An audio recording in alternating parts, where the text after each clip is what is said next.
Good morning, everyone. Jason from Powerhouse. Wanted to just share with you a little bit about some of the news coming out recently. Fannie and Freddie just put out a little press release saying that REO inventory, or bank-owned properties, aka after foreclosure when the bank owns them, these have declined 34% year over year.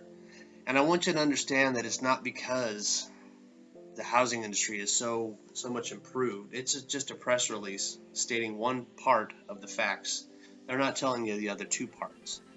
Here's the other parts of the housing story that nobody else is telling you right now. Yes, foreclosures and REO inventory might have declined, which is why we're having harder times finding deals. The inventory that we're looking at is still out there, but just in a different form.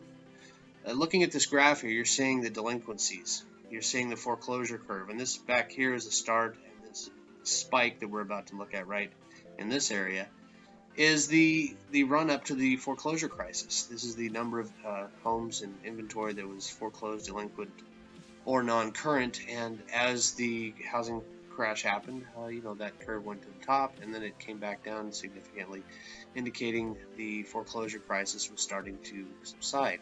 But what they don't say is the difference between foreclosures and the delinquency. Well, they don't ever tell you that. And why that's important to us as non-performing note investors is this. Instead of back in 2008, like we used to, buying these REOs, buying these bank foreclosures for, unbelievably cheap prices, now we have an opportunity to buy these delinquent mortgages at the very similar discount, except this time buying the note gives us so many more opportunities to get an exit strategy put together that it's just unbelievable. Now we've got 9 exit strategies as opposed to the traditional 3 through real estate. Now look at this. Fannie Mae announces winners of the non-performing loan sale. These guys just sold off $15 billion in unpaid principal balance. That is a massive amount of money. And these are coming out in different tranches, different pools they call them, where the big fish, the Goldman Sachs, the Lone Stars, they come in and they bid on these properties, these pools. Some of them are multiple thousand, 4,000 homes per pool. And these guys go in and they work out the loans with the homeowners exactly the same way we're doing, except they're on an institutional scale, much bigger, scale on their end. But we're doing the exact same thing. We're just able to go through and cherry pick which ones we want to deal with, which ones we don't. So what that means for you and me is we've got a massive amount of opportunity right now.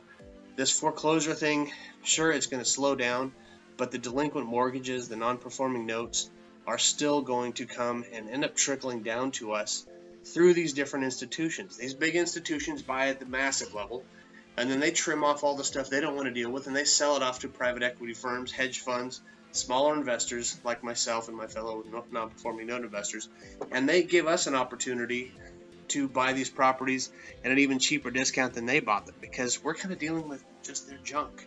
And that junk to them is just the little stuff, $125,000 and lower homes. So if you want to give me a call, let's talk about this. I could always use a new JV partner or a lender for these notes, and I would love to talk to you at some point in time. Give me a ring, and we'll find out what we can do for each other.